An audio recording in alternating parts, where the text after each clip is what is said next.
Good afternoon, everyone, and thank you for joining us for Working Group 8 related to gas resource management. My name is Isabella Nicosia, representing ISO Stakeholder Affairs. And I'm also joined on the line by Mark Richardson, our Working Group Facilitator, as well as Sylvie Spewak from the ISO policy team. Before we get started, just want to make you all aware that the slides are available out on the Gas Resource Management Initiative webpage. You can get to that page by going to CAISO.com. On the main homepage, you'll see the Stay Informed tab. Under that tab, if you click Policy Initiatives, that will take you out to our main initiative landing page. And if you scroll down about halfway on the page, you'll see Gas Resource Management, and then this presentation is one of the very first items posted to that page. As usual, the call today is being recorded. The recording is for informational and convenience purposes only, so any related transcription should not be reprinted without the ISO's permission. And if you need technical assistance at any point during today's meeting, you can send a chat to the event producer. Our event producer today is Yolande. We will be pausing for questions and comments throughout the working group today. So if you connected to audio using the Call Me option in WebEx, you'll need to raise your hand by selecting the raise hand icon, which is located at the bottom of your screen. If you dialed in separately to the conference, then you'll need to raise your hand by pressing #2. And then just a reminder for everyone on the line today to please remember to state your name and affiliation before making your comment or asking your question, just so we know who the question or comment is coming from.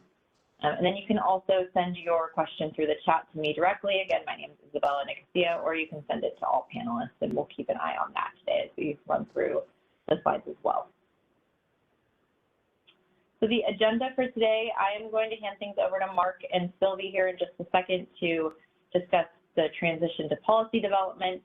And then Mark's going to take us through some of the feedback we received on the survey that we sent out after the last working group discussion, and go over some of the action items that we wrote down from the last working group as well. Then we'll hear from Sylvie on the assessment of problem statements 1 and 2, and then wrap up today with some information on the recommendations for policy development and some next steps. So Mark will take us through those next steps today at the end of the discussion. So with that, I will turn things over to Mark and Sylvie to kick things off. Awesome. Thank you. Appreciate it, Isabella, and good afternoon, everyone. Hoping everyone's having a great Tuesday. Let's go ahead and go to the next slide. All right, so we're in this really interesting phase here with the Gas Resource Management Working Group, and I can't thank the stakeholders enough for all their involvement in really helping the ISO team, as well as the entire community, really understand some of the challenges and issues you guys are facing as it pertains to gas resource management, not only in that day-ahead time frame, but also in that real-time time frame. So what we're trying to do here, we're going to be talking about some upcoming deliverables that we'll be providing the roadmap for policy development. Those deliverables are going to be in the form of a stakeholder recommendation for policy development. So hopefully we land on some consensus here as it pertains to the problems we want to tackle in that issue paper. And then Sylvie is also going to be speaking a little bit to that issue paper, as she's kind of on point in leading that from a policy developer perspective. So after these are finalized and published, these working groups are going to kind of start focusing on that straw proposal and policy development, which will allow us to dive much deeper into the associated solutioning space that we've been kind of, we definitely talked a little bit about solutions here on the various problem statements, because I think that's really helped inform them, and you guys will see that reflected in the coming slides. But really looking to kind of take that next step as a group in diving deeper into that policy development and associated solutions that will help you participating in the energy markets. Sylvie, did you have anything to add to this slide before we move to the next one? Yeah, I thought it might be good to add a little bit of context and transparency into what's going to happen between now and the next step. Mark has done an amazing job at ushering us through the development of these problem statements. And I'll be working on an issue paper, and I know a lot of you are used to seeing issue papers around. I think this one will be a little bit different, because instead of just being the perspective of ISO policy, it's going to really incorporate some of the recommendations and questions that have come out of the discussion paper and the working groups, and help frame up the stakeholder recommendations for policy development. And then it's going to be the pair of those documents that together help inform the straw proposal, and that we're going to use to feed up the ladder here and make sure we have all of the resources to do all of the studies and investigations that we need to do in order to come up with solutions. So those are our goals here. Thank you, Sylvie. Appreciate it. All right, Isabella, let's go ahead and go to the next slide. So again, the proposal here is to kind of move this to the next phase. Just kind of doing a quick health check. Stakeholders have absolutely collaboratively developed problem statements that are specific and well-informed, we feel. An initial roadmap of potential solutions, which I think there's still a lot of meat left on the bone there that we can discuss as a group, and then really have kind of helped identify some action items for improving analysis and the associated policy context behind those issues. Some stakeholders have already reached out expressing interest in presenting solutions, so we absolutely look forward to kind of taking you up on that offer and allowing you to present here in this forum with your your peers to see what those solutions look like from a community perspective. And then today's goal, as we kind of towards the end of the slide deck, after we walk through problem statements 1 and 2, talk about what that D+2 looks like and what a potential 4 a.m. advisory run would look like. Today's goal, at least for me personally as the facilitator, I'm looking to kind of get consensus from this group that, hey, everyone feels that we've discussed these issues enough, we've talked about those potential solutions, and we're ready to move to that next phase so that we can kind of kick things off and really get rolling here. Before we move to the next slide, Sylvia, I absolutely want to give you an opportunity if you want to add anything else that I missed on this slide. I didn't hear anything that you missed, but worth plugging that we are the first working group to get to this phase. We're That's always right. looking for feedback on process. So congratulations, everyone, but also let us know if this makes sense to you, if we should be doing anything else to make sure that this transition is clear and smooth. Yep. You can always let us know. Absolutely, absolutely. And we'll, at the end of the slide deck, we will talk about next steps. There will be opportunity for comment. We'll absolutely take those comments into consideration as we move forward. Let's go ahead and go to the next slide. And I think I'm going to hand this to you, Sylvie, to kind of help depict and illustrate where we're at. Yes, this is my foray into PowerPoint Smart Art. But the original graphic here is just supposed to illustrate the iterative process that is working groups, where we're not just focusing on problem statements with a laser focus, but it's sort of a combination of thinking between problem statements and solution assessment. And what we're doing now is moving more toward a cycle between solution assessment and resolution. That doesn't mean we're going to stop refining or finding problems. We can certainly continue to add things that come up to our list, but we'll really be doing that by considering what our options are, taking things off the table, putting things on the table, resolving issues, and seeing how that impacts everything else. So this was the best way that I could figure out how to visualize that. Absolutely. Agreed. I think before we jump into the summary, feedback, and associated action items that we gathered from our last call, I wanted to kind of pause here, see if there's any reaction, questions, or comments from the audience before proceeding. So if you have a question, you go ahead and press #2 if you're on audio only, or go ahead and raise your hand. I'd be happy to call on you. If not, no worries. There will be opportunity for me to call folks out, as I always do when we start diving into some of these problem statements for 1 and 2. All right, let's go ahead and go to the next slide then, Isabella. I'm not seeing any hands. All right, so this is from the Working Group 7 call we had. This is really a summary, feedback, and associated action items that were derived from those survey results, as well as some of the items we captured on the call. I just wanted to make sure we accurately captured those and articulated them appropriately with this group. So let's go ahead and go to the next slide. All right, so from the survey, the general feedback was absolutely, I think number 1 was, hey, we just had a cold snap event looking at the MLK weekend. Let's look at some of the data from a gas perspective to see what happened there. Did gas prices spike? Were costs able to be recovered appropriately? What did bids look like? All that fun stuff. A lot of the same data that we presented on the last call, the request was to present that similar data looking at the MLK weekend specifically.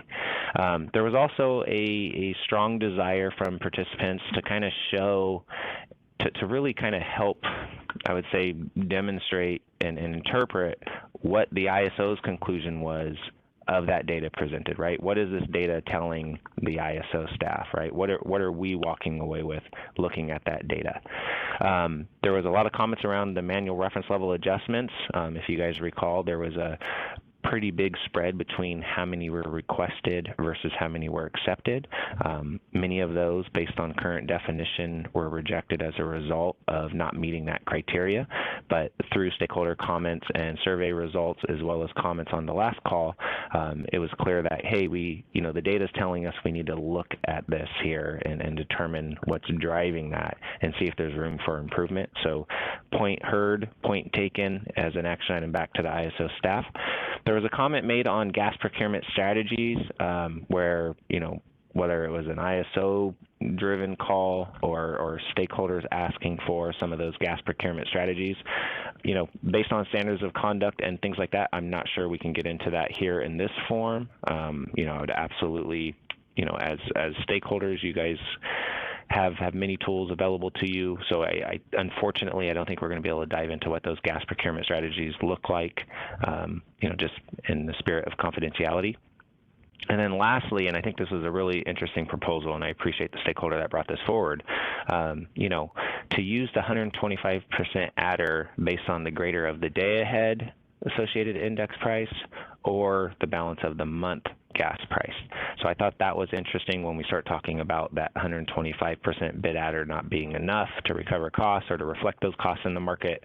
That was a proposed solution that I think we'll be able to dive much deeper in here in this next phase. Let me pause here, see if there's any comments, questions based on what I captured here, or if there's anything that was clearly missed.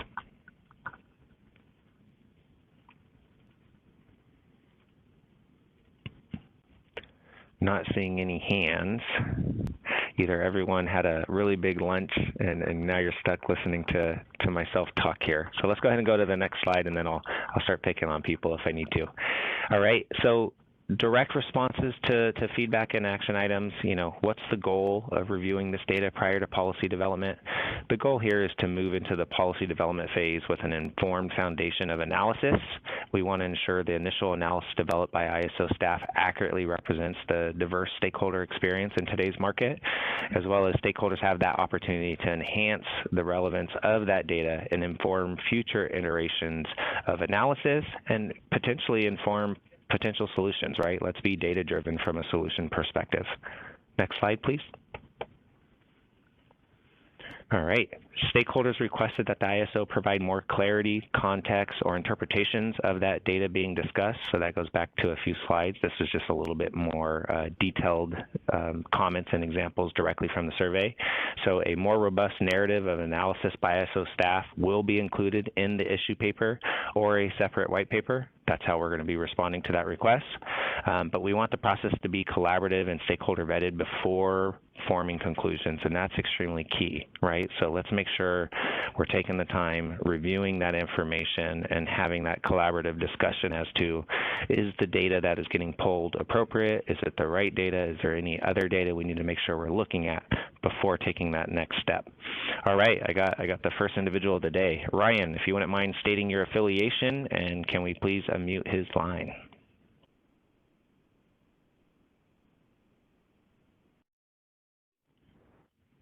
Proud first speaker of today. Hi, my name is Ryan Sarai. I'm an analyst at the Public Advocate's Office for the California Public Utilities Commission, and I just wanted to ask a question in regard to the Working Group 7 summary feedback slide, in which there's a proposal to use, and this is the direct bullet proposal, to use the 125% adder based on greater of day ahead or balance of the given month's gas price. I just wanted to ask, this is in regard to problem statement 7, right, in which there's an existing process that uses up to 125% of a cap for the automated reference level. Correct. And by all means, if the individual that provided that proposal is comfortable raising their hand, I'd be happy calling on them. But that was my interpretation. That is what I walked away with. But this also feeds, does by utilizing, the proposal was by utilizing that higher price, there will be less of a need to utilize that automated reference level adjustment process, less of a need to utilize the manual reference level adjustment process, because you're reflecting those potentially higher costs in your bid to begin with. I see. So the policy solution is sort of addressing potential volatility in weather events or just any events that can affect volatile gas prices, such as MLK weekend. And the intuition from the CAISO is that applying an 127% adder to either the day ahead or the month gas price provides a better bet of addressing volatility compared to the automated reference level. Yeah, so I wouldn't say that's the ISO's position. I would say that's what we heard through stakeholder feedback, that we're absolutely going to be taking that next step in having those conversations as a community to determine if that makes sense. I see Alan Paget from EDF with his hand up. Thank you, Alan. Good afternoon, and by all means, opine, sir.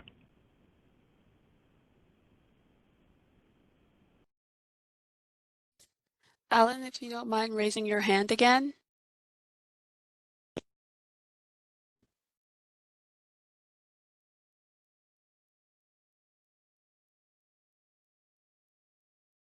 You are now unmuted, Alan. You can speak now. Great, thank you. Yeah, so I thought I'd just clarify that and explain exactly what I meant by using BAL month, the greater of next day or BAL month. And so particularly on weekends, when you're not expecting to be dispatched, when you look at market fundamentals, such as power prices on ICE, gas prices, you show that your units may be uneconomic to run for the weekend, or it's uneconomic for Saturday, Sunday, but there's a slight chance you might run on Monday. Well, you can only procure gas for the weekend package or none. There's no option to really buy gas on a Friday for a Monday in these markets, right? So if you are dispatched unexpectedly or dispatched for Monday only, your exposure to gas is most likely going to be, you're going to end up most likely incurring a short position on the gas burns, particularly if it's on the Saturday or Sunday. And your only opportunity to backfill that gas is going to be balance of the month gas later in the week or later in the month. So if your exposure is going to be BAL month gas, that's why I'm advocating for using the greater of. That way it minimizes our exposure. Does that help? Explain it? Yeah. Oh, let me go back to Ryan to make sure that clearly answered your question and comment there, Ryan. Thank you, Alan. Sure, no problem.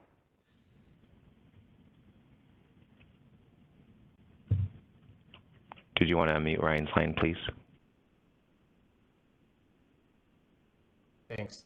So, Alan, the issue is, so the intuition behind recommending an 125% adder on the balance of month gas price, if I get what you're saying, is that with a short period of time within a month, like a weekend, for example, there's just unexpected market trends that can really impact the price. So having an 125% adder for a balance of month gas price instead of applying an 125% cap to an automated reference level change gives you, I guess, better protection, so to speak, in maintaining stable prices. Yes. Or maintaining a stable position throughout the month. Yes, I mean, here's the example. Like you're not expected to run, so there's no need to submit a reference level request, right? Because you don't have a gas mark you can point to for Monday only, for example, or what it's going to be even in real time. And a lot of times, if you get dispatched unexpectedly and you have 100,000 gas burn, for example, on a day on a Saturday or Sunday, you're not going to find that in real time, and nor are you going to find it at that weekend index. You're going to be paying a significant premium if you can find it. Odds are you're not going to find it, or most of it you're going to take in short, and now you're having to purchase it. You know, you have the rest of the month to try to make purchases when you can to backfill that, and so now you're exposed to balance of the month gas.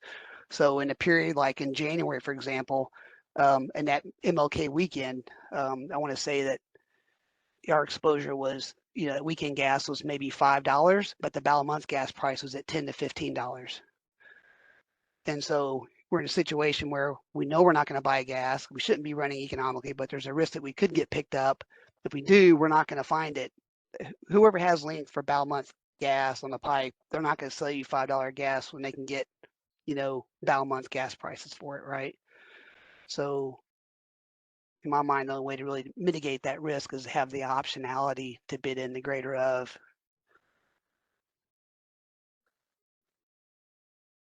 Yeah.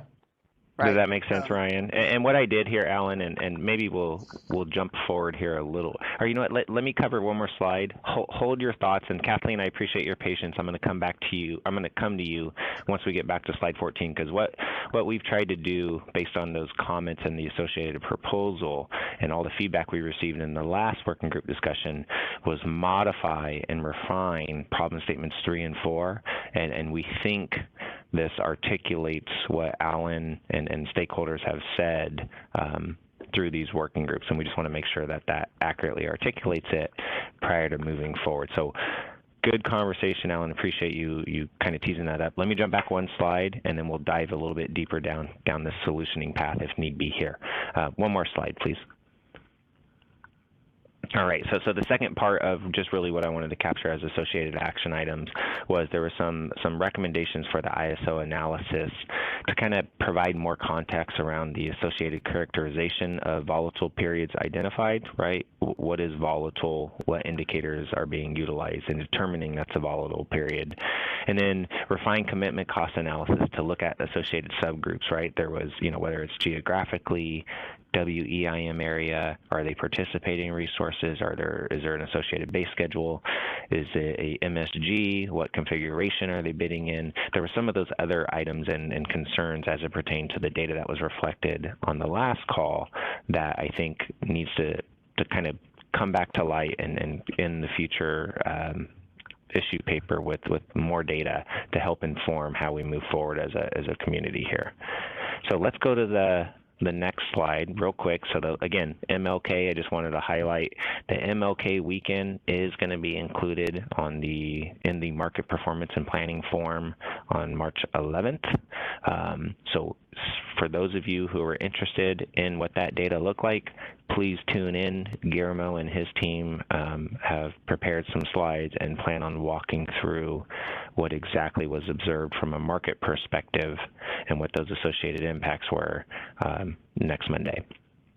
All right, let's go back to this next slide, and let me go to you, Kathleen. I appreciate your patience.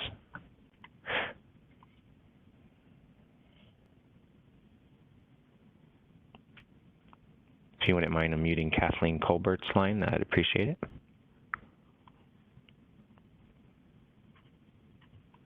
Great, thank you. Can you hear me, Mark? Yeah, go for it, Kathleen. Good afternoon. Great, good afternoon. Kathleen Colbert from Vistra. I just wanted to add 2 things to that discussion that I think was really useful between Ryan and Alan.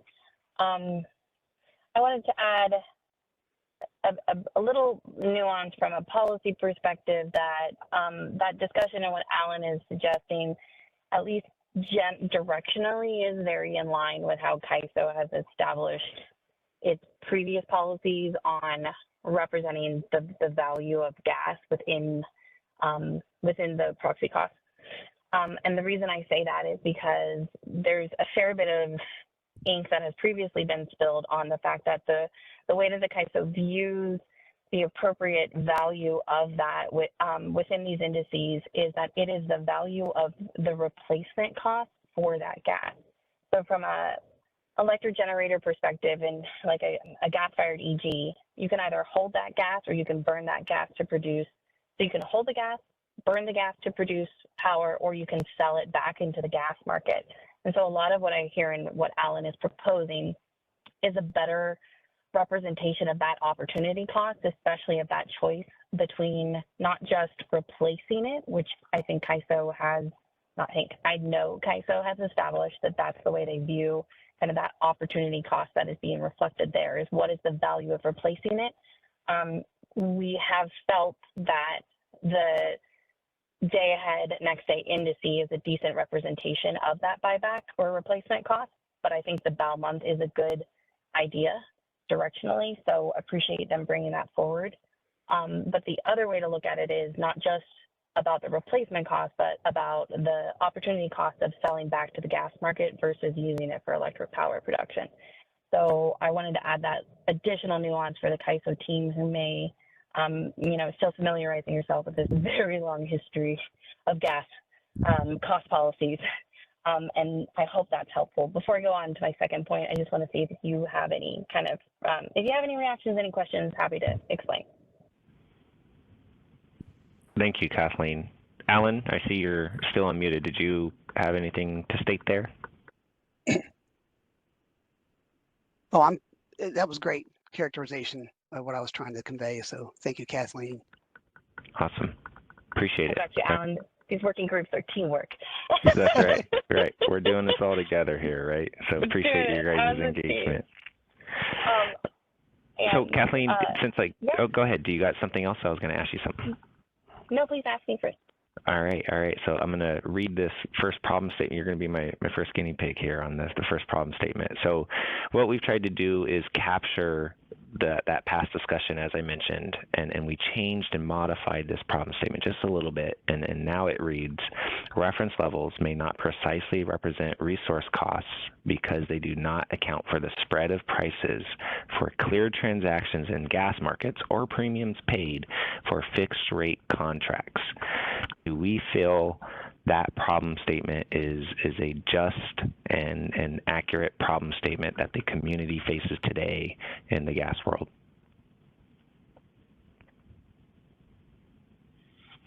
Okay, so I'll bite.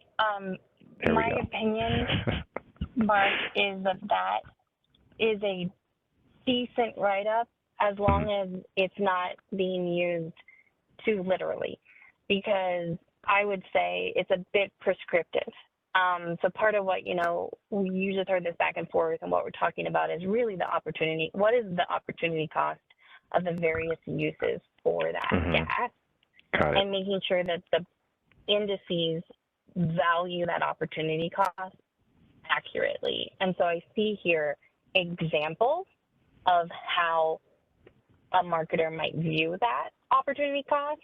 And those are accurate examples. I just think it's a bit prescriptive. There may be others. So maybe add or other opportunity costs, like amend this statement. Okay. No, good feedback. We'll absolutely take that back.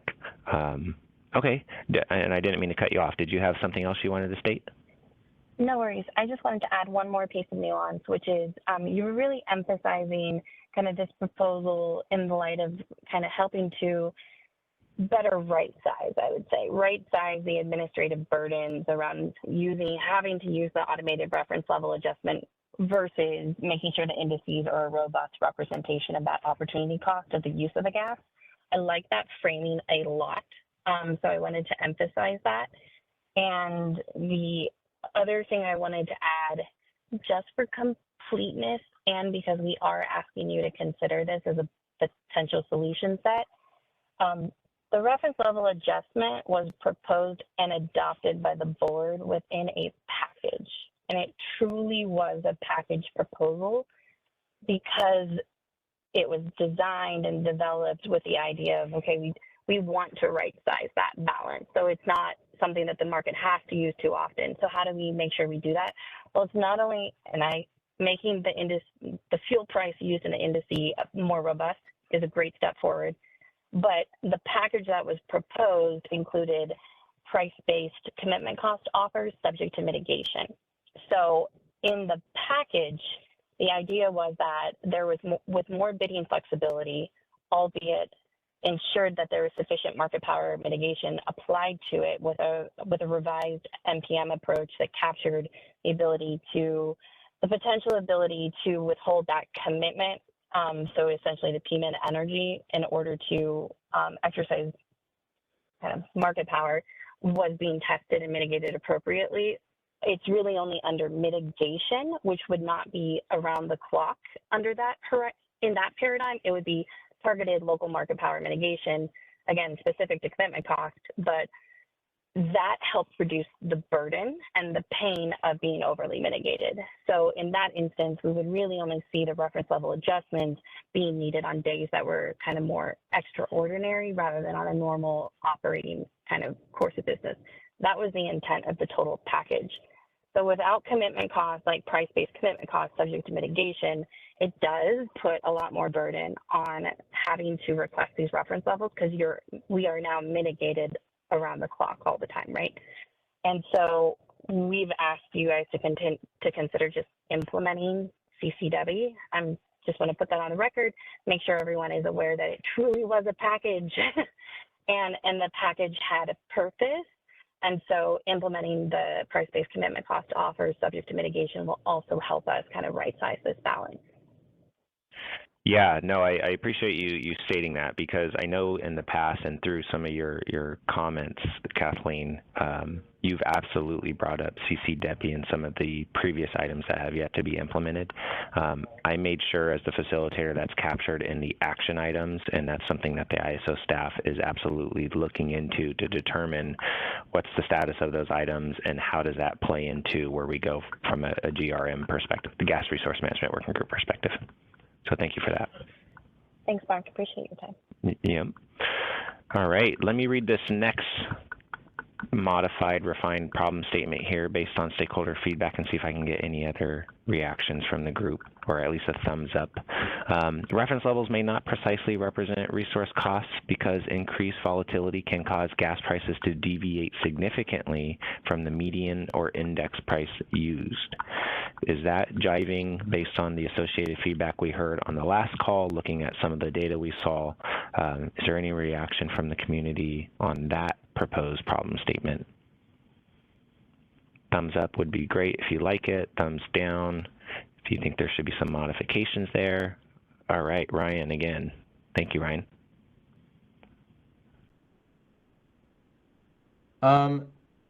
Yeah, excuse me if maybe this was a topic discussed in the last meeting, and maybe I missed this point, but and maybe there's materials I could access online or through the CAISO that would explain this better than asking in this video call. But how exactly would what's the intuition for the day ahead or balance of the month prices more accurately representing changes in gas resource costs through market volatility? Sylvie, did you want to opine on that, or Katie? I know that was, the EDF had proposed that, and Alan, thanks for jumping in, saying it was you, and it sounds like you have some support from the community. But do we have any reaction to that question that Ryan just posed? Not hearing anything. Sylvie, did you have any comments on that? You called on me, but I'm not sure that I have more to add. Thank you, Alan, for jumping in earlier. The only thing that I did here was try and capture it in the blue box, so you can let us know if we did that accurately, and we can talk more about how that solution would work, the future date. Maybe invite Alan to come talk about it. Yeah, and Ryan, I think I heard you say, what's driving the belief that would be, did I hear you correctly, and kind of what's driving the belief in that would be more accurately representative of the associated price used based on that volatility? Yeah, I appreciate Alan's comments talking about how with a with adding an 125% adder for day ahead or balance of month gas prices, that you can accommodate for particular market trends or particular situations where, you know, a given gas power supplier could run short. I guess I'm just wondering, maybe a better question to ask if there's any data or any resources I could access that provides information. Maybe this is something that I could email you about instead of bringing up in this call, Mark. Yeah, no, I appreciate that, right? And I think where you're going is something that we can absolutely capture as an action item to determine if there's any data points that we can look at that would kind of illustrate the delta between those two associated prices, and you know, how large does that spread? Is the monthly associated gas price typically higher? Is it typically lower, right? And I think utilizing that data would kind of help the entire community determine what the best path forward is, and we'll absolutely have an opportunity to kind of delve a little deeper into those details.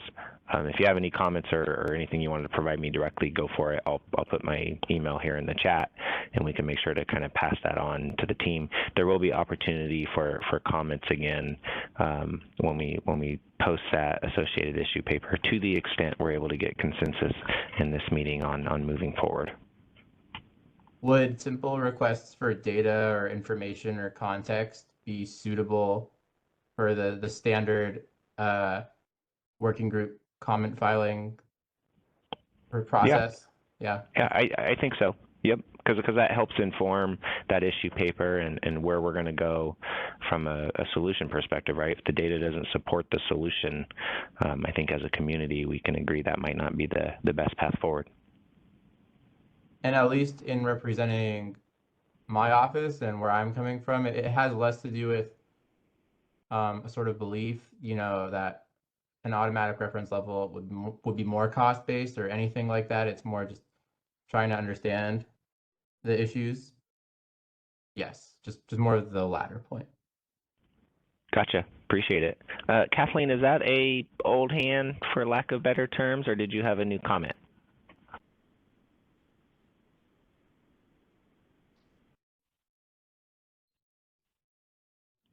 All right, she lowered her hand. Thank you. Thank you, Ryan. Appreciate you weighing in. Let's go ahead and go to the next slide. All right, so again, based on that stakeholder feedback in the last few calls here and through survey results, we did want to modify problem statement 6, and this was around the automated reference level change request process. We've heard time and time again that it's complex and does not always lead to change request approval. So we wanted to capture that as a problem that I think this group all agrees with based on all the feedback that I've seen. So before we move on, is there any heartburn over the way this is stated as a community, or are we good to move forward and kind of start diving a little bit deeper into problem statements 1 and 2, which really talk about that D+2 advisory run, talks about the potential for that 4 a.m. advisory run, and in my opinion, is really at the top and forefront of all these issues, because that's kind of what feeds everything else. So definitely look forward to the next few slides here that Sylvie will be leading us through. I'm not hearing anything on this problem statement, so I'm going to assume that's a go. There will be an opportunity for the community to weigh in here in a little bit as it pertains to all the problem statements, to make sure we have consensus on moving forward again. All right, with that, let's go to the next slide, and I'm going to pass the baton to you, Sylvie. Sylvie, just to give you a heads up, I may pause you time and time again to see if I can get some stakeholder feedback and really get that engaging conversation going that we've been kind of seeing throughout all of these working groups for this particular gas resource management working group. Great, sounds like a plan. Thanks, Mark. So now we're going to work through problem statements 1 and 2. And I titled this section an assessment of problem statements 1 and 2, but it's really more a discussion around how to inform the direction and prioritization of the potential solutions we've been looking at. From my perspective as ISO policy staff, these problem statements are very compelling and clear, and I don't need to be sold on the importance of addressing these issues. I think we did a great job at at uncovering all the mechanics that are at play prior to the day ahead. So I'll just take a brief pause on this slide to make sure that we've refreshed our memories, captured it appropriately, and then I'll use the rest of this presentation to go through some data and some of the way that I've framed up the comparison of solutions and potential ways to think about things around these problem statements.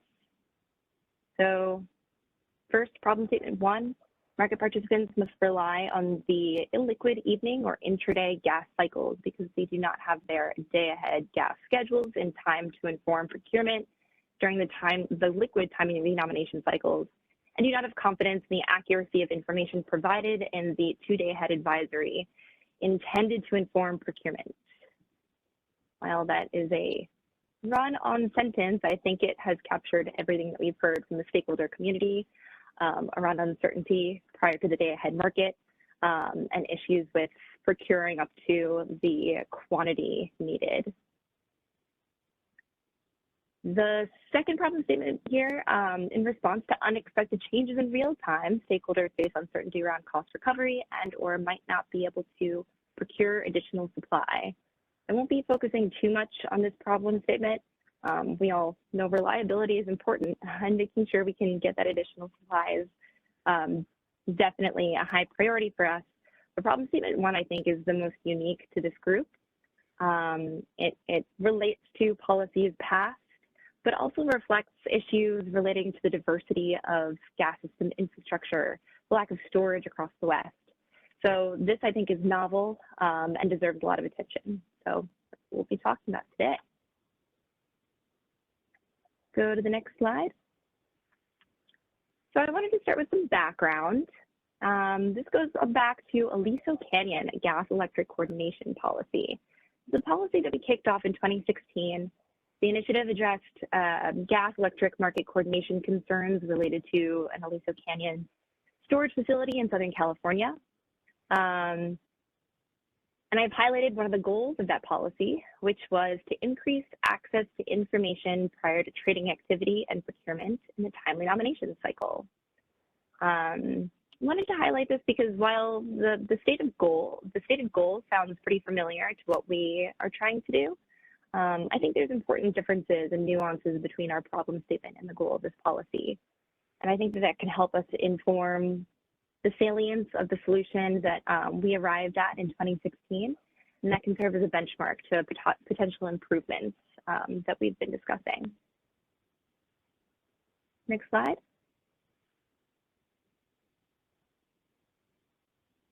So these are the pros and cons discussed in that policy, and I'll run through them quickly. The pros of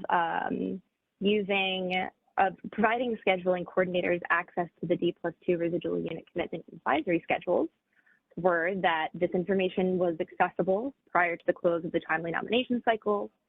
It was a full market run, which means it includes constraints that stakeholders would otherwise not have visibility into. I know you all do your own modeling, and that's great, but the full market run really gives you that marginal information that's necessary. Another pro is that there was a low implementation cost because the ISO already runs D+2, and it uses that to inform operations. So providing access to scheduling coordinators was a fairly easy lift. Some of the cons cited through that stakeholder process were that the precise constraints would change between market runs. The results would only be as meaningful as there are available bids, and the variance between the day ahead and real time might limit the effectiveness of earlier schedules to reduce reliance on intraday trading. I think some of these things are still salient, some are worth investigating. Next slide. All right, so coming off of that policy, here's where we are today. Stakeholders discussed a number of solutions in these working groups so far. One was the existing policy, the D+2 advisory schedules.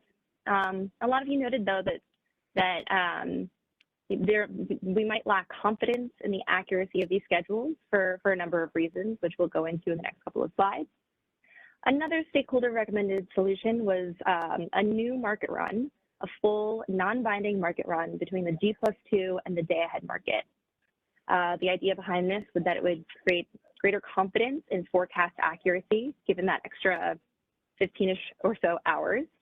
And we would still have results by 4 a.m., which could help inform trading activity leading up to the timely nomination cycle deadline. And the last stakeholder recommended solution I wanted to highlight here was to provide a fuel burn advisory and advisory energy schedules. I think I've captured everything. Yeah, I mean, that's consistent with what I've heard, Sylvie, through conversations. I know we had some comments on potentially making that 2-day ahead binding, and I think as a community there was a little bit of hesitancy there. So I do want to kind of call that out just to make sure we're capturing all comments we've heard. But that's definitely in line with what I've heard, and I think that accurately articulates what the discussion paper tries to synthesize as well. Awesome. I see Kathleen. Kathleen just shot her hand up. Kathleen from Vistra, go for it. Thanks. Yeah, Kathleen Colbert from Vistra. And I just wanted to add one more piece of context. So the first phase of Aliso Canyon started in March of 2016. Maybe we started talking about it in February. Give us one more month. But it was implemented in June. So another huge constraint that stakeholders who may not have been in the market at the time should be aware of is that is a huge constraint to say start an initiative and propose things that can be implemented in 3 months. So when Sylvia is saying that, you know, it really leveraged existing functionality, I think it's critical to be aware that it had to leverage existing functionality. Even at the time when the D+2 run was being used for the gas burn reports and these like advisory schedules, another like probably important piece of context is while we made it available for SCs, the true purpose was to provide a gas burn report to the gas company so they could use that for their gas operation planning and to do it in a timeline that would be provided when the gas companies and CAISO grid operations would be having their coordination meetings in advance of that day ahead run to make judgment calls about implementing or activating the gas burn constraints. So this working group is taking a very different lens and talking about these challenges from a scheduling coordinator perspective for managing the gas resources, which was not the focus or the lens of Aliso Canyon. Aliso Canyon was for how does CAISO operations better coordinate with gas company operations from a planning and coordination perspective. So I hope that's helpful. I just wanted to add that this is a different lens, so it makes sense that different solutions, especially with a lead time to actually implement something, seems very fair. Exactly, Kathleen. Thank you for that background.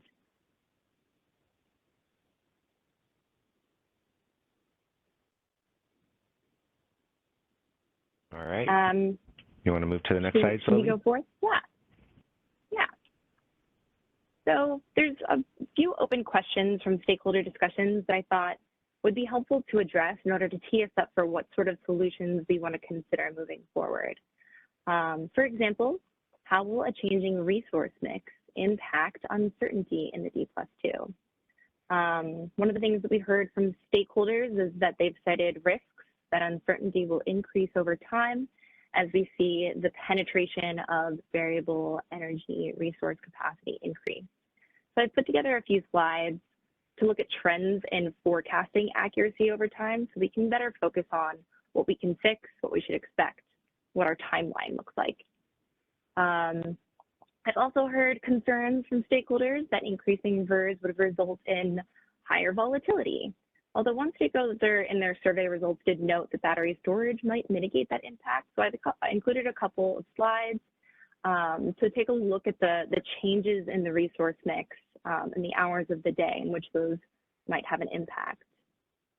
The second big category of questions is, what is the source of incremental accuracy in a market run that's approximately 15 hours after the D+2? What is the benefit that that extra half a day gives us in terms of accuracy and confidence? The big thing that we heard stakeholders note was just the accuracy of forecasts. But I think another really important part of that conversation is the quality of available bids. I actually won't touch on that point in this presentation today. It's something that is a hot topic around the CAISO and other policy areas. And it's really difficult to get scheduling coordinators to submit their bids earlier. But I do want to note that you can submit your bid, resubmit your bids throughout the day before the day ahead market run. So this is something that we can think about as either a tool or a policy goal later on. Hey, Sylvia, I just want to jump in here. So based on, and it's funny, I raised my hand, trying to be a good participant here in the working group. You touch on quality of available bids. I think the community is well aware of, bids can be submitted up to 7 days in advance. Obviously, those costs would be adjusted based on, min load startup costs would be adjusted based on the feed of the associated gas prices and things of that nature. Is it safe to say, depending on what the solution is in the other initiative that's tackling this, could help improve the associated input into this earlier run, whether it's the D+2 or if the community lands from a solutioning perspective something sooner, call it 4 a.m. Is it safe to assume that whatever decisions made there from a quality of bids that would likely improve, i.e. helping the more certainty around those schedules? Or yeah, I'm not sure that we can conclude that at this point. There's been a number of stakeholder initiatives over time that have tried to address this issue. It would behoove everyone to have better information earlier. Right. It's not easy to get that done. I think the RSE policy that you're alluding to would have bids in around 9 or something like that. So that wouldn't contribute to our 4 a.m. run idea. Okay. But what we can do as a group is talk about the quality of bids that are available at that point, what bids are being used in lieu of the ones that haven't been submitted yet, to figure out what level of accuracy we're getting at that point. Got it. Okay, thank you. I appreciate that. Yeah. And then the final column of questions we've gotten on this group of potential solutions is, what is the role of market products in a market with high renewable penetration? A couple of stakeholders have brought up imbalanced reserve products and flexible ramping products in their comments, asking how these might impact uncertainty or volatility. I'm not sure. I don't have an answer to that at this point, but I wanted to at least put it on the table for stakeholders to discuss, or their perspective or their perceived risks from these products. So let's dive into some of the data. Go to the next slide. So this is in response to stakeholders who are wondering what the impact of increased VER penetration might be on volatility or on ramping needs. So I've got 2 slides. This one's from 2022, and the next one is from 2023. One of the annoying things about these 2 slides is that they use different color coding for different resources between the 2, but hopefully you can follow along. So you see that there is an increase in solar in the middle of the day, but there's also a pretty significant increase in battery capacity along the evening ramp. And if you go to the next slide, we still see that increase in battery capacity and solar. It's a little bit less here. I wanted to put it on the table in case stakeholders had any conclusions to draw about what this means for our expected volatility coming from VERs and a changing resource mix. I see a hand from Grant.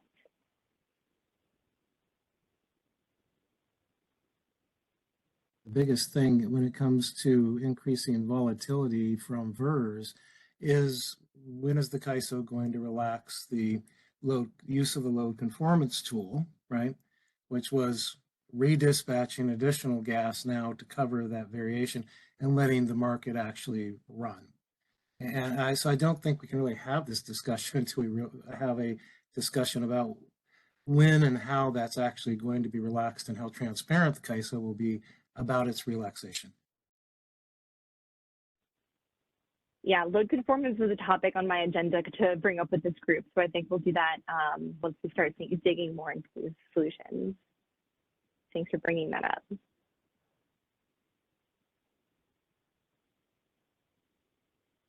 And I think the point that Grant is highlighting here is that, you know, we've heard a lot of concerns from stakeholders that increasing volatility from VERS is going to be a big issue, but there might be a lot of other things about market operations that we can control and that we can look at more closely that might impact more significantly uncertainty in the D+2 or sometime before the day-ahead market timeline.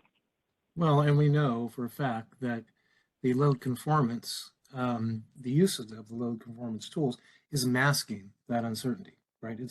That's what the CAISO is using to cover what was a very large amount of uncertainty, which is kind of has gone down dramatically in the real-time market due to the use of that.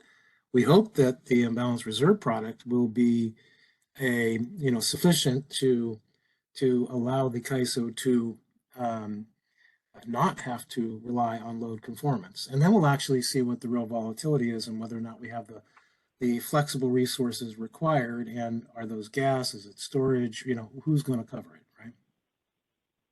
Oh man, you make me want to put on my price formation hat right now. Yeah, I think these are all interesting questions to mull over. One thing I want to point out is to be precise around what we mean by uncertainty here. So load conformance and the imbalanced reserve product, these are things that are meant to address uncertainty in the net load forecast. But the uncertainty that the gas resource managers have brought up and that is problematic in this context is the uncertainty around what the optimal price and quantity that they need to procure is prior to the day-ahead market. And I'm sure that there's a relationship between those two things. But I think it might be worth pointing out that the imbalanced reserves and load conformance aren't necessarily direct solutions or antagonists to the uncertainty that we're talking about in these problem statements. Well, no, but the increased usage of the load conformance tools was brought about because there was too much uncertainty by VERS. It was never intended to cover that. It was intended to cover load uncertainty, but they've started using it to cover the VER uncertainty. But at some point in time, that has to be relaxed and you have to let the market run, which is going to change the way that gas is dispatched. And what that means is we will have less transparency over what gas we're going to burn, because now we're covering it as a gas unit and it's just going to happen in real time. As opposed to right now, where if you're using load conformance tool, you're redispatching, assuming that you're going to, so you can cover more gas, and you're putting gas at PMIN for longer hours. But now you have a better idea of how much gas you may burn today because they're dispatching more gas than what they need to do the load conformance tool. If they relax that, you're only going to burn the gas that you need, or hopefully less gas, but you won't have the transparency of when you're going to burn it. There'll be more real-time gas burn. Yeah, thanks for that background. Okay. I'll leave it at that. Thank you. I think it'll be a good thing to dig into a little bit more further on in the process. Maybe worth noting that we don't have imbalanced reserves yet, something that's coming with the day-ahead market. So we can't even look at data at the moment on that market product. We can just sort of think about what the potential interaction might be.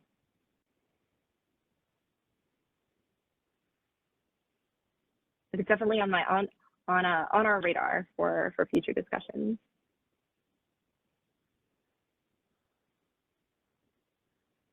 Great. Let's keep going. So first, at a high level, we have a forecasting team at the California ISO. They're very good at what they do. They're amazing. I am not on that team.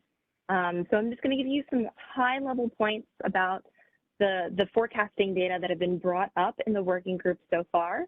And we can rope some of them in at a later date, depending on what questions we get or the level of interest in some of this information is.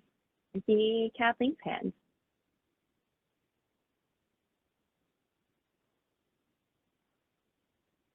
Hi, Sylvie. It's Kathleen Colbert from Vistra. I just had a request, but if this is, I can hold my request for you to finish your slide.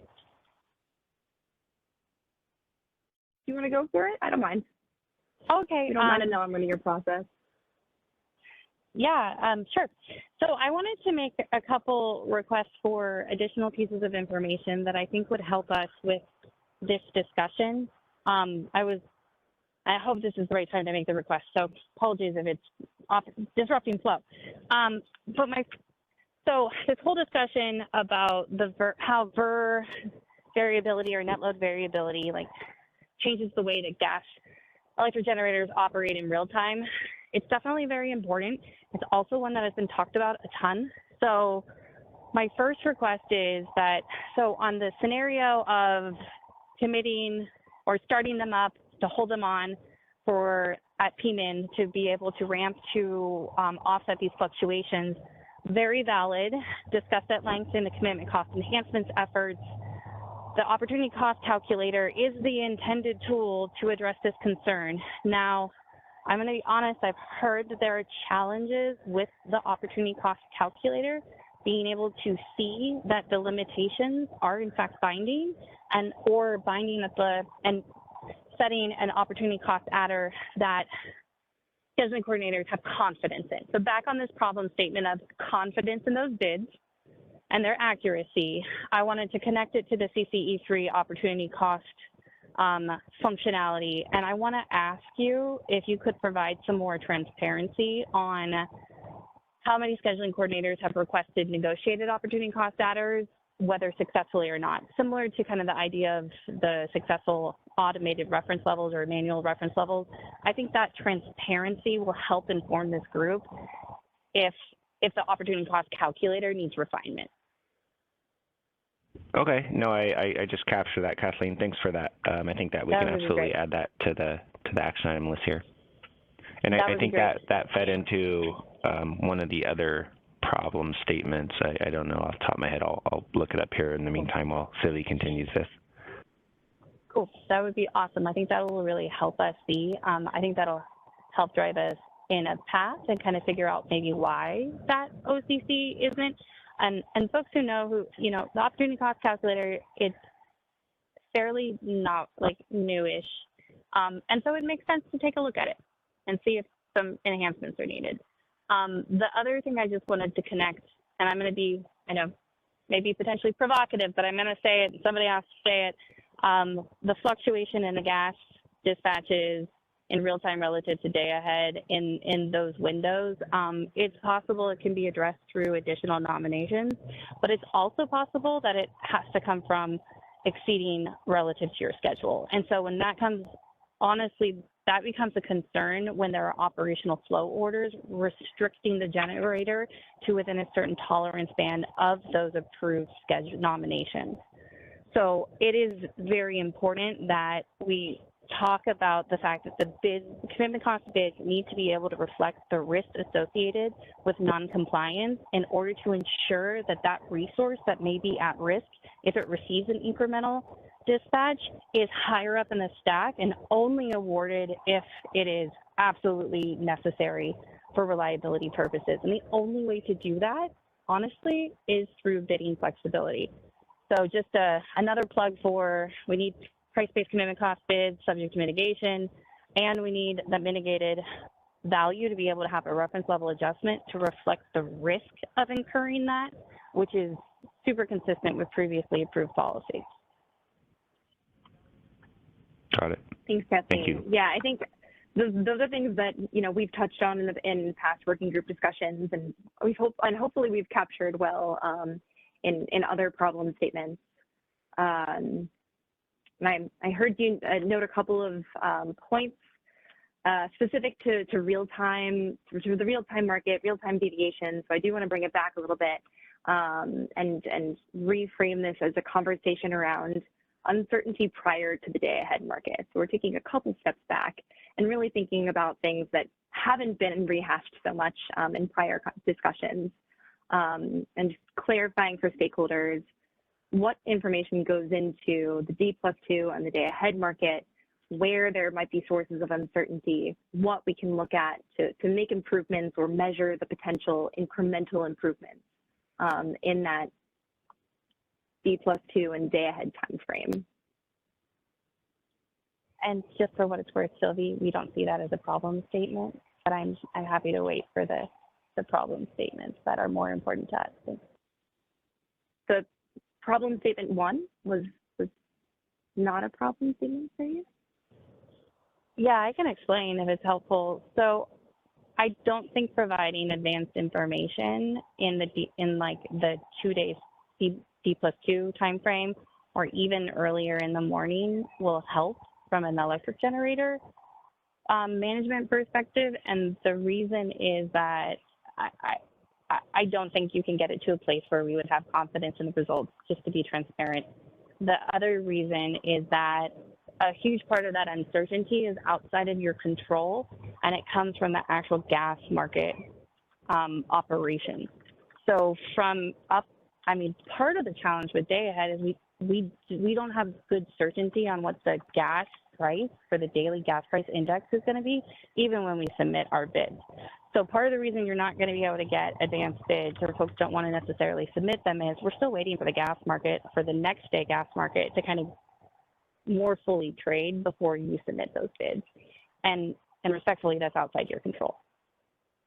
Yeah, so let me separate these two ideas. So first is the idea that problem statement 1 is a problem.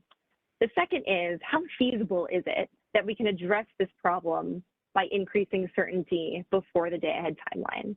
There's two different, I think that I'm hearing two different things from you, and I know that a lot of stakeholders are really interested in increasing certainty prior to day ahead, especially those who are facing consistently constrained gas conditions and don't have storage. It has come to the top of a lot of stakeholders' priority lists. So I think we need to do our due diligence as a group, to look at how feasible it is to increase the certainty that these stakeholders are looking for. And once we get toward, a straw proposal, we can start checking boxes in terms of feasibility or not feasibility. But I didn't want to deprioritize anything at this point.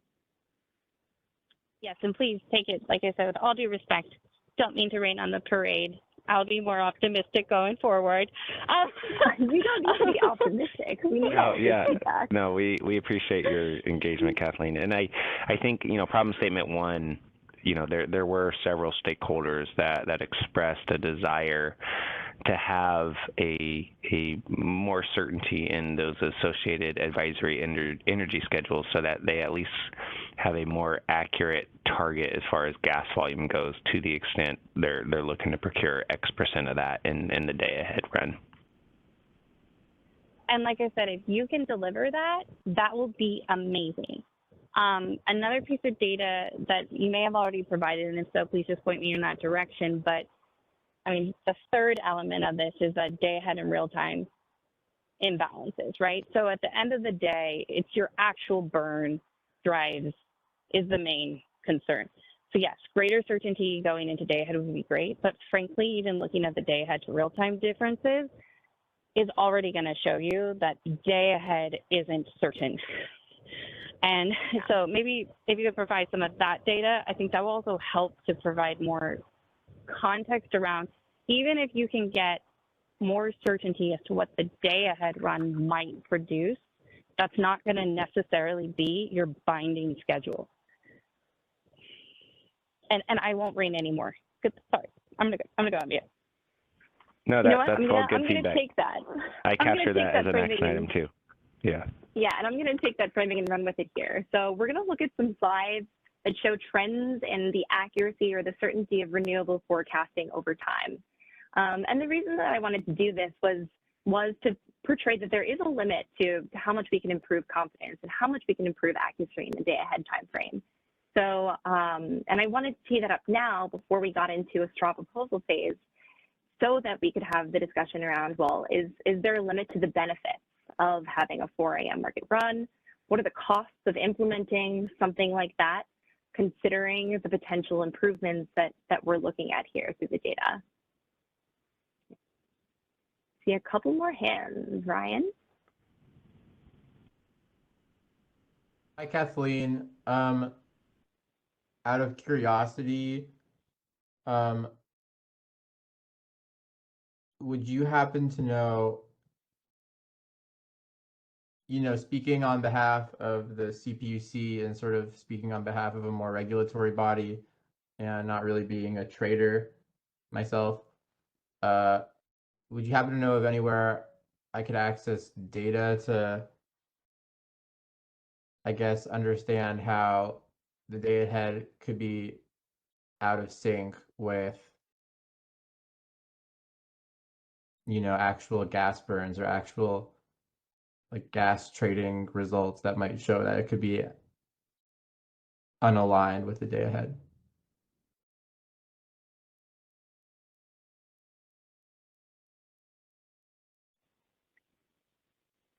Ryan, it sounds like you directed that question toward Kathleen. Yeah, You would can it be possible? also, Is that all right? yeah, no, you can ask anyone. This is a working group process. Something that you can ask us as well. I think that there is some publicly available data if you hunt around OASIS, but we can also take that request back. Yep, I made a note here, Ryan. Sure. I could also type my email down in the chat. Would that be helpful? Yeah, that's a great idea. Let's do that, and we'll take it either way to see if there's something we could provide in that issue paper. Okay. All right, Sylvia, I'm going to ask that we, looking at the time here, I know we got quite a bit of data-related slides from a forecasting perspective to run through, so I'm going to ask that we push forward. And I can also encourage stakeholders to take some of these slides back and look at them on your own. I'll just tee them up quickly right now. In the spirit of benchmarking the feasibility of the solutions that we've heard so far, I wanted to review the fact that, if you go back one slide, renewable forecasting in the day ahead, in the forward market time frame, we come out with forecasts 4 days in advance. Those are updated at 5:30 a.m. and 8:45 a.m. the day previous, which means that's actually too late to update the 1 to 4 a.m. market run. And the benefits of having a later run than the D+2 wouldn't accrue to increased accuracy from renewable forecasting unless we request more forecasts. So I sort of mentally put that in the box for increasing the difficulty of this potential solution. But let's look at what the potential benefits might be. Go to the next slide. All right, on load forecasting, lots goes into this. Weather conditions, load forecast information, load reduction like behind the meter solar, demand response. We get these at 9 a.m. in the mornings. And it might also be useful to note that in the slides we're about to go through, we'll see the CAISO forecasts for all of these things. That might be different from the forecasts that are being used in your BA. EIM entities are allowed to choose their own forecasting service provider, or they can use the CAISO services. So I'm only going to show you trends over time from CAISO forecasting. So we're going to get a limited snapshot, but hopefully it'll help us target what we should look at next. Go to the next slide. So we'll look at the mean average percentage errors, or MEPS, from CAISO forecast of CAISO resources. And as I noted, EIM entities have the option of using their own forecast, so I can't speak to the accuracy of forecasting elsewhere, just what we've got here. So as context, what we've heard is that VER capacity has been increasing, and so we really want to know how that's going to affect our confidence in the D+2s, and if there is a feasible benefit from moving that market run 15 hours ahead. Let's go to the next slide. So for each of these graphs, I have the timeline 2018, 2019, 2020, 2021, 2022, and 2023. I have the day ahead peak to peak forecast on this slide and the next slide, which shows an increasing accuracy over time. Go to the next slide. There we go. So generally, you see an increase in accuracy for the day ahead peak forecast. The next couple of slides, I've got solar, wind, and the net load forecast. So on your own, if you want to go through these and poke through to try and determine, what might be applicable to your BA, I encourage you to do that. So let's just run through them quickly. The next slide is day ahead wind forecast from 18, 19, and 20. Next slide is day ahead wind forecast 2021, 2022, 2023. Worth noting that wind is a lower percentage of the resource mix, so it might not be contributing a full, say, 6% error to day ahead forecast. Next slide. So here we've got solar, and generally speaking, we have made the most headway in increasing the accuracy of our solar forecast. So here's solar forecasting from 2018, 19, and 20. You can see it's already going down. Next slide is 2021, 2022, and 2023. It goes from about a peak in 2019 of 6%, and now we're seeing lows of around 2 and 3%. So I wanted to highlight this for the group, make sure we weren't stuck on the idea that increasing solar capacity might contribute to increased uncertainty, because we're getting pretty good at this forecasting stuff. Next slide. Day ahead load forecast. This to me is more interesting. 2018, 2019, and 2020 is the gray, and you see that big spike in August 2020. And go to the next slide. Great. And so now we start seeing it go a little bit above 1.5, 2%,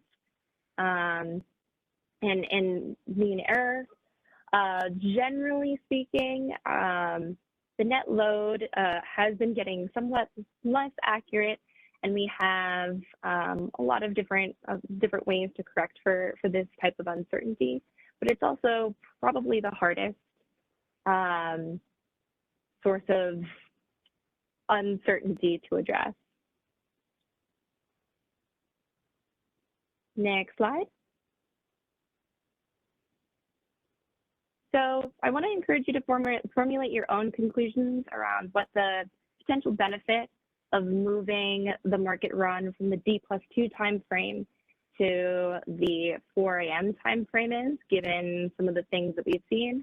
And you can let us know if there's other data or quantifiable benefits that we should be looking at in terms of solutions. But I wanted to highlight here a benchmark between the existing D+2 advisory and the proposed 4 a.m. advisory. Creating a new market run is a big lift. We need to hire people, we need servers, we need to get new forecasts that come out earlier. So trying to figure out what the potential benefit is a challenge. I don't necessarily see a benefit to the timing availability. We've talked a little bit about the source and quality of bid information. We don't require that bids are in until 10 a.m. Before that, we might use proxy bids from the last 7 days or whatever day can best represent the bids for that day. We don't require certain things like transmission rights and transfer capability to be in until around 8:30, 9 o'clock. So the things that we're really looking at here, what are the potential improvements in inverter forecasting and load forecasting? Maybe take a pause, see if anyone has come to any conclusions around framing the potential benefits of solutions we're looking at, had other ideas that we should think about between now and a straw proposal? Yeah, yeah, and I appreciate you walking through that quickly, Sylvie. That, or, is there anything else that potentially needs to be added to this slide, something else to consider when comparing the two?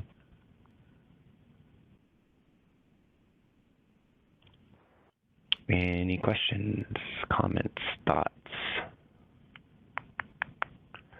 All right. Looks like we don't have any takers. There was a lot of data to walk through there. Hopefully you guys have an opportunity to review that. Let us know what you think. Definitely look forward to kind of diving into this particular solution, as I know it's kind of, again, at that top of that waterfall that we've identified here as a group. What we're really going to look for moving into the next steps are, how this group feels about prioritizing what we should think about in terms of problem solving. So do we want to dive right into thinking about how to justify the 4 a.m. market run? Do we want to think about potential enhancements to the D+2 to make sure everyone feels confident in the accuracy of those so that we can better inform procurement? Or are there other potential solutions that we can think about? For instance, some market-based solutions or market products. My last slide here just put the plug in for existing market products that account for uncertainty. And if we go to the next slide. Oh, we got a hand. Ms. Colbert. Kathleen Colbert from Vistra. This may have been the other problem statement you were thinking of, Mark, with the commitment, price-based commitment cost, subject to mitigation. Just want to make sure it's in this solution set. Our view is the best way to address the lack of certainty in the day ahead is ensuring that we have the ability to reflect the risks of differences between the day ahead and real-time schedules in that bid. So it is really bidding that needs to be enhanced.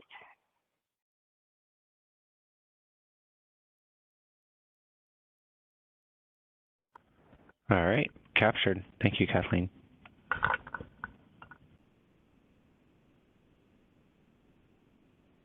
All right, so a couple of stakeholders brought up imbalance reserves, flexible ramping, and I also put regulation requirements on this list.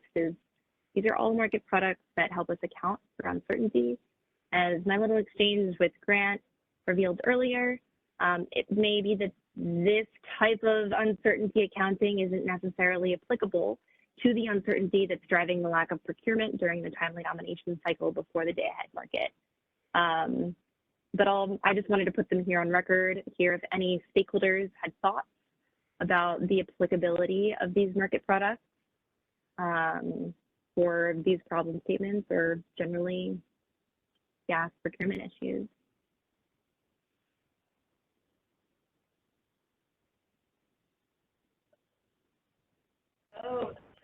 Not seeing anything, Sylvie. Great. Well, in that case, I'm going to wrap up. Next steps for us would be to get comments from this group to help us prioritize what sort of solutions we look at next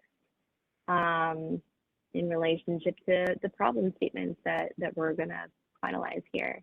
So take this information back, let us know if the 4 a.m. run is something we should continue to move forward with.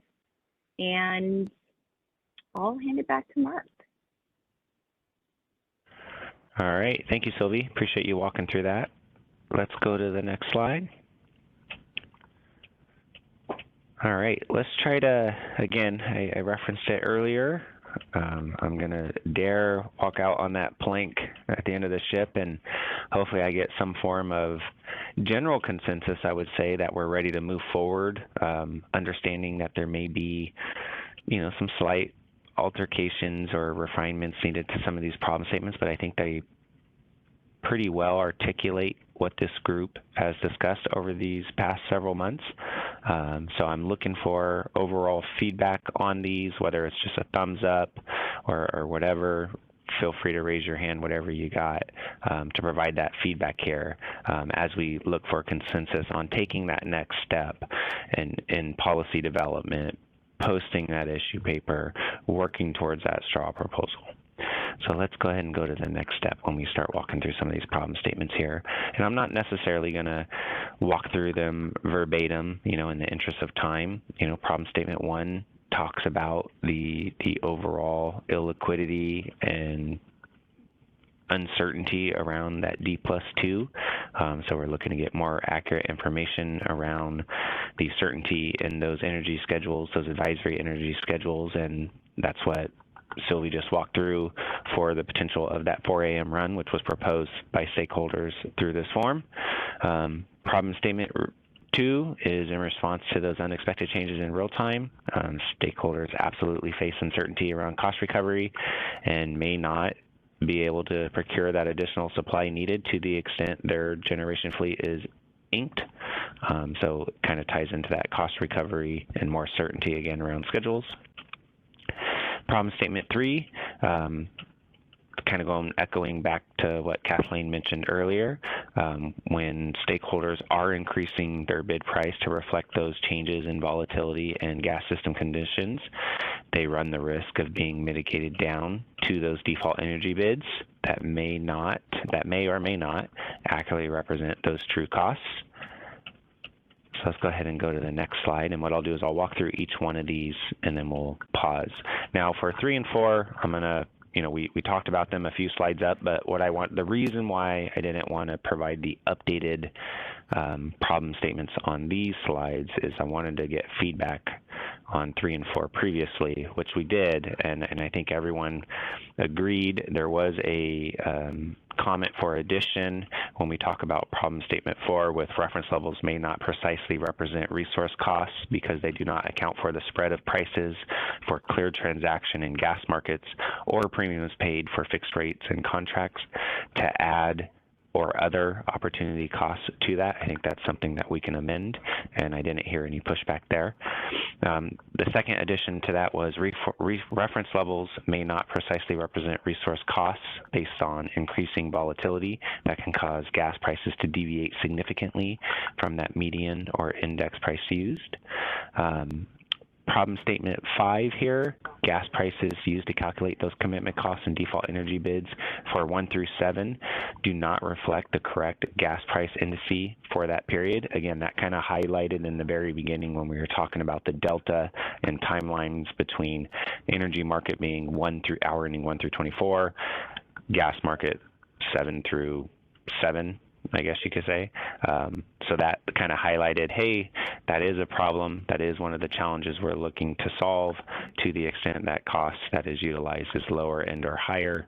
It's not accurately reflecting the generation's true costs. We heard time and time again, and you saw the updated problem statement 6 that reflects the automated reference level change request process can only be submitted for one resource at a time and is quite cumbersome. And there was a data request around that to see what some of those drivers were. So absolutely look forward to capturing that as an action item.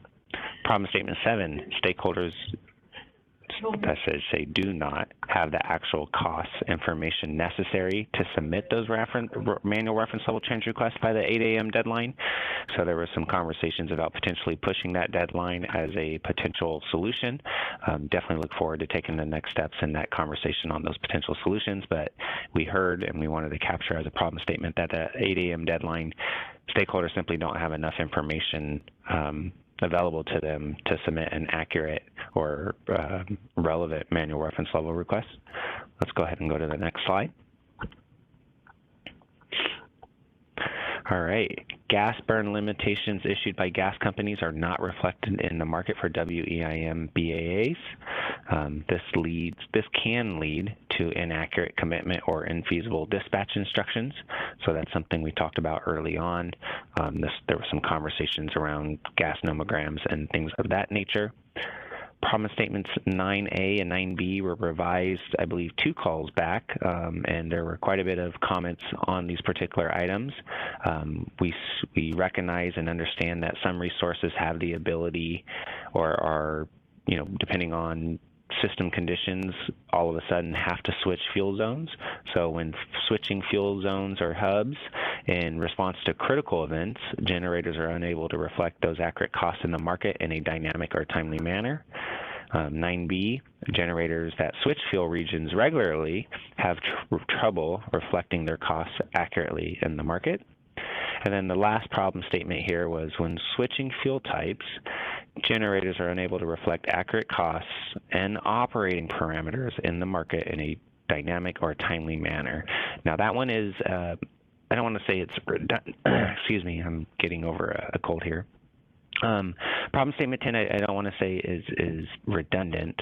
It's very similar to 9A and 9B, but I thought it was important to keep that to kind of use it as a capture all statement that we hopefully get consensus here on for all of these problem statements listed to kind of take that next step into the issue paper and start working together as a community on all that data that the issue paper articulates, start diving really deep into some solutioning that ultimately will help inform that straw proposal. So let's go ahead and pause here. Is there any heartburn? Stuart Kelly from LA. Thank you, sir. And I will go to you next, VJ from PAC. Appreciate you guys jumping in. Let me ask you directly, Stuart. Do these problem statements you feel accurately articulate what this group has talked about to this point, and do you feel they're in a good spot to move forward? Yeah, can you hear me okay? Yeah, go for it.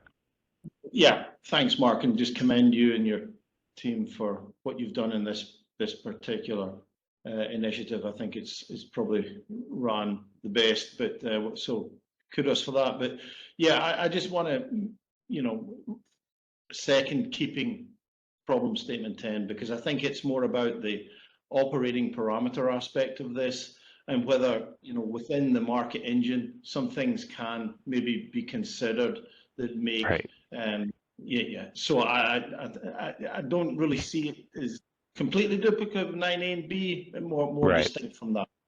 Yeah, heat rates, that we heard some resources there's wild temperature swings that we want to make sure we're able to account for based on those operating characteristics. So thank you for that, Stuart, and I appreciate your engagement in this process. Let's go to VJ. Yeah, heat rates go ahead. Different things I think we can get into in the next round, so thank you. Yep. All right, VJ from PAC.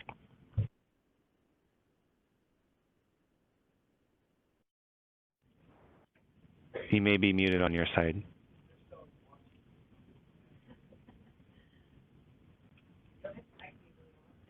Or you still Mark, can't hear you. VJ. Oh, there you go. Go for it. Great, thanks. This is VJ from Pacificorp. Just on problem statement 8, can you remind me what the reason is that this problem statement is just limiting limitations issued by gas companies? It seems like that could be just like a broader problem statement to issue kind of any gas burn limitations. Yeah, so I think, and Sylvie, I don't know if you want to jump in on this. I think this kind of tied back to the associated Aliso Canyon initiative, where the ISO is able to utilize nomograms for a set of resources that can, we set the associated limit based on the information provided by the gas company, and then the market ensures the dispatch instructions between those generators don't exceed a certain volume. I believe what I hear you saying is, hey, if there's a true fuel limitation to the plant, we need to make sure that's also accounted for. And I think through stakeholder discussion, those associated fuel limitations, to the extent they're physical, could be represented in OMS. But Sylvie, if I'm not tracking correctly, please correct me. I think that's spot on. I remember in earlier conversations, stakeholders noting that the nomogram analogy may not be a perfect fit to what they were describing. But I think it's correct that we can sort of rope in an array of different versions of gas system constraints, including OFOs, anything that's going to pose some sort of opportunity cost and challenge to balancing an individual resource or a fleet. Okay, thanks. That makes sense. Okay, and then VJ, if I'm sorry to put you on the spot. Outside of that comment on problem statement 8, and hopefully that clarified your question, do you feel these problem statements kind of accurately articulate where we are as a group, and do you feel this community here is ready to move forward to that issue paper phase? Yeah, I think so. I mean, I think all of our kind of issues or challenges are represented here, and I think they just accurately represent a lot of different conversations we've heard as well. Awesome. I appreciate that. All right, let's go to Kathleen Colbert from Vistra.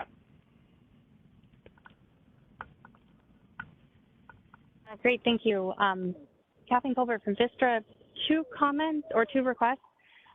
I'll stay on problem statement 8 first. Another piece of clarification I wanted to tease out is that it says WEAM balancing areas, and that conversation helped clarify a little bit, but I did want to note that CAISO and non-CAISO areas are all WEAM BAAs. So I think you are capturing both CAISO and non-CAISO, so I'm fine with how it's written, but I want to make sure we are all on the same page on that. That is the intent. Okay, good, cool. Good clarification. That's great. And with Sylvia's clarification that because I read the gas limitations to include OFOs, EFOs, but also potentially like lack of fuel supply, so those 3 kind of broad. You have the gas burn constraint potential, which is a gas zone issue, versus an individual resource challenge would be an OFO that applies at a resource level, EFO at a resource level, and lack of fuel supply at a resource level, all in this bucket. So I did want to make sure it included CAISO because those aspects still have challenges and are not reflected in the CAISO BAA as well. Yep. And maybe what we'll do is, I mean, we could say WEIM and ISO BAA, or just for all BAAs. I really feel passionately that WEAM BAA applies to all. I just want to make sure we're on the same page. Yep. No, I think that was the intent, and I think that is accurately reflective of all the conversations we've had to this point. Okay, that's great. My other small request is back on the last set of problem statements where you made that note on adding other opportunity costs. Can we also add other opportunity costs or risks? Yeah. I mean, I am unbiased and comfortable adding anything as long as I get community buy-in. So I'll tell you what, let's jump back up. Let me tell you which slide it is, Isabella, just to make sure we're not talking past each other here. Where's the slide? It is going to be on slide 14, if you don't mind jumping way back up there real quick. All right, so what Kathleen is referring to here is, was it slide? Did I capture the right slide? Yeah, that's it. So, reference levels may not precisely represent resource costs because they do not account for the spread of prices for clear transactions in gas markets or premiums paid for fixed rate contracts, and or other opportunity costs. And what was that last addition? Or Kathleen? risks. Or risk. I think that makes sense to me. Does anybody have any heartburn with that they're comfortable speaking up on here? Again, a lot of these, this kind of helps inform that issue paper in some of the things we're going to focus on as a group, right? So I don't want to get caught on semantics, but obviously words matter as we tackle some of these difficult policy items here in front of us. So I will absolutely add that. We'll update as a community, and I don't mean to steal my thunder from previous or the next slides past 40, but as part of those deliverables, we will kind of post a slide deck that shows the transformation of those problem statements. So we'll make sure to capture that there. Does that work for you, Kathleen? And there will be opportunity to comment on not only the final discussion paper, since we're going to be talking about we're recommending as a community to move this to the next phase, but also that will accompany that evolution of problem statement slide deck as well. So thank you for that. All right, so this is just tying it all together. This is not a new illustration. You guys have seen this in the past, but I thought it was really great the way Sylvie put this together on, it really starts around certainty for day-ahead fuel procurement. That feeds into accessible resource-specific cost adjustments, which turns around and feeds into accuracy of those inputs used for the ISO market processes, right? So if I had to summarize all the problem statements we've been dealing with, that's kind of how we tie them together there. Next slide. Before we talk about next steps, I want to see if there's anything Sylvie wanted to add based on what we just talked about. I believe I got stakeholder consensus that we're ready to move this to the next phase. Thumbs up from folks. I heard from 3 individuals that they're comfortable. I just want to make sure the general community is comfortable to move this to the next phase. Obviously, this is still going to be extremely collaborative and a iterative process, walking through what that issue paper looks like, talking about much deeper into the solutionings, having stakeholders present those solutioning ideas, and kind of collaborate and work together on coming up with the best solution possible as we move forward here.